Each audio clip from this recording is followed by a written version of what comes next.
Isang beses napatambay ako ng matagal sa tindahan ng aking mahal. Ang pwesto niya nakatayo sa isang mahabang hilera ng gulayan, prutasan, mini grocery at sakayan ng tricycle. Ilang kanto, may malaking branch ng mall. Naaliw ako sa mga taong paroon at parito. Palalim na rin ang gabi at malapit na rin siyang magsara. May tinatanong siya sa akin kung ano raw ang gusto kong meriendahin bago kami matulog kapag nakauwi na kami ng bahay. Sasagot sana ako na gusto kong magtapsilog kami sa kanto nang dumaan ang isa niyang kaibigan galing sa trabaho. Nag-oopisina, si Anthony. Kinamusta ako ni Anthony. Natipid kong sinagot ng mabuti bago kunwari ay binalik ang atensyon sa cellphone. Nag-usap sila sandali. Ilang hindi naman gaanong importanteng bagay. Napunta sa klima, sa minimum na sahod, sa probinsya ni Anthony.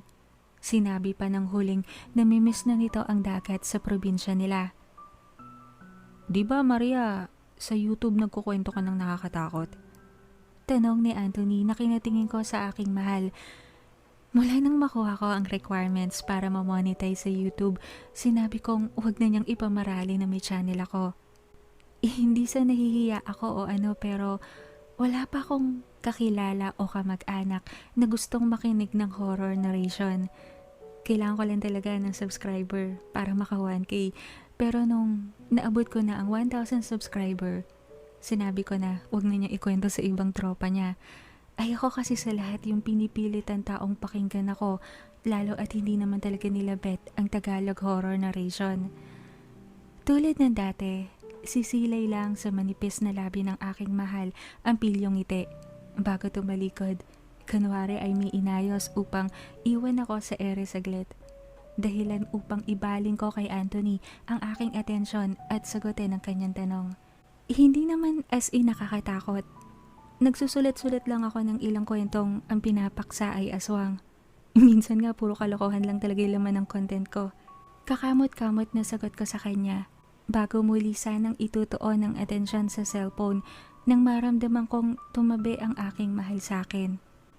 Habang binibigyan ng inumen si Anthony na umupo naman sa isang monoblock na nakalagay sa labas ng tindahan. Sa probinsya namin, may sinasabi ang lola ko na si Rena. Ani Anthony, mabilis lumipat ang mata ko mula sa screen ng cellphone patungo sa kanya. Nakuha niya agad ang atensyon ko. Kwento mo nga ulit pre, nakalimutan ko na eh. Ang tagal mo na rin kasing kinuwento sa akin yun, diba? Ngayon ko lang din naalala. Anang mahal kong pumisel sa aking tagiliran, isa sa mga paraan niya kapag naglalambing. Sabi nila lola, may sirena daw talaga. Hindi pa niya nakikita pero may sinasabi silang panahon na umaahon raw yung mga sirena sa dagat para makihalubilo sa tao. Dati raw, malalaman mo na sirena ang kausap mo sa playa kapag amoy isda kahit wala namang isda sa paligid. Tapos nung lumipas na daw ang panahon, hindi na daw amoy isda, parang amoy asin. Tapos habang tumatagal daw, nawawala na rin. Ani Anthony. May amoy ba yung asin? Agaw ng aking mahal ngunit nilapat ko ang isang kamay sa kanyang isang hita. Isa sa mga tahimik kong gawi kapag nais kong siya ay manahimik na agad naman niyang sinunod. Tapos, tanong ko, ano pre? Parang amoy dagat, tubig dagat, ganun. Sagot naman ni Anthony sa tanong ng aking mahal. Tapos, ulit ko na kinatingin ni Anthony sa akin. Sabi ni Lola, naniniwala siyang hanggang ngayon umaahon pa rin ang mga sirena at nakikisalamuha sa mga taga-aplaya, sa mga tao. Pero kwento lang din sa kanya yun eh, na pinaniwalaan niya kasi doon nga siya lumaki. Ani Anthony pa, na sa iniinom na soft drinks tinuon ng atensyon. Pre, kwento mo nga yung bangka ng mga dalagita. Anang mahal ko na kinatingin ko sa kanya. Halo ang pagkapantastiko at inis. Alam na alam niyang mahilig akong makinig sa mga ganitong paksa. Ngunit bakit ngayon lang niya nabanggit sa akin? Ngayon ko lang naalala eh. Kindat niya sa akin bago tumawa. Naiiling na binaling ko ang atensyon kay Anthony. Mamaya siya sa akin pag-uwi. Muling inulit ko sa ikatlong pagkakataon ang tapos kay Anthony. Nung mga 2016 daw, may bangka na tumungo sa kabilang isla. May isla kasi sa amin eh. Maraming kuweba, rock formations na dinarayo. May isang bangka raw na ang laman, 3 kabataan, mga high school ganyan. Tapos bangkero at isang guardian. Tapos may isang kuweba kasi ro na tumataas at bumababa ang tubig. Depende sa panahon. Tapos makikita mo yung mga stalactites, stalagmites, mga ganyan.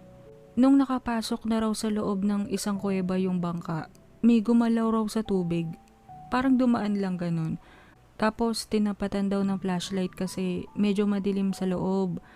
Nakita raw nila, una buntot. Akala nga raw nila dugong. Pero may ulo raw ng tao. Sandali lang daw. Umangat lang sa tubig tapos lumubog. Yung mukha raw parang sa tao rin kaso malaberde raw yung balat. Binidyon pa nga ng isang dalagita tapos paulit-ulit na pinapanood nung paalis na sila doon sa kuweba. Yung video malinaw daw talaga. Imposible raw talaga na tao kasi iba talaga itsura hindi tao. O hindi naman parang nagtitrip lang. Kasi nga bakit daw may buntot? Tsaka hindi na raw umahon. Talagang lumalangoy lang. Mahabang kwento ni Anthony na saglit kong inisip. Buti walang nag-upload sa Facebook. Tanong ko. Sinabihan raw sila ng bangkero na wag raw ipakalat kasi raw papataasin yung alon. Ani Anthony na kinakunot ko nung noo. Paano yun nasabi ng bangkero? Tanong ko pa. Basta daw wag ikakalat. Burahin daw yung video kasi daw mamalasin daw sila. Sabi pa nung bangkero may mga bagay o ebidensya raw na hindi naman kailangang i-post sa Facebook o sa mga social media. Tapos inulit pa nung bangkero na burahin na nga daw kasi kakapitan daw sila ng malas. Ani Anthony pa. Buti nakinig yung mga kabataan. Alam mo naman yung mga tao ngayon, lahat na lang kukuhaan ng litrato. Lahat pinupost. Sabi ko naman. Hindi raw binura nung kumuha ng video. Pero nung nasa pangpang na raw sila, tumataas daw yung alon. Siguro balak na i-post ng dalagita. Nawala ng signal naman bigla. Tapos yung nanay niya na naliligo sa may aplaya, muntik-muntikan na raw malunod. Ang kwento nga, naliligo raw sa pangpang. Bigla raw kinain ng alon. Tapos dinala sa malalim. Nagalit pa nga yung bangkero na hindi daw talaga umaalis sa tabi nila. Burahin na raw yung video, wag na daw pasaway. Pag nakalayo raw kasi sila sa dagat at umuwi na sila, hindi na daw bibitaw yung malas sa katawan nila. Ani Anthony pa. Napaisip ako, kung tutuusin, parang hindi naman ata sadya yung nalunod ang nanay. Natural lang naman na may nalulunod at natural din na may malalaking alon paminsan-minsan at napaka-natural rin na nawawala ang signal. Pero may sinabi si Anthony na kinatango-tango ko. Yung nanay daw na nalunod saglit, panay sabi na may naramdaman raw siyang sumakal sa kanyang leeg. Tapos yung nanay pa ang kumuha ng cellphone ng dalagita. Binura yung video na nasa cellphone niya. Kasi yun daw ang babala ng sumakal sa kanya sa tubig. Wala na si Anthony sa tindahan ngunit iniisip ko pa rin ang kwento niya. Kung totoo man o hindi, na-amaze pa rin ako. Sa panahon na lahat maaaring i-document, kuhaan ng video at i-post kung saan-saang social media platforms, may mga bagay nga naman talaga na dapat hindi na kinukuhaan ng larawan o kinakalat pa.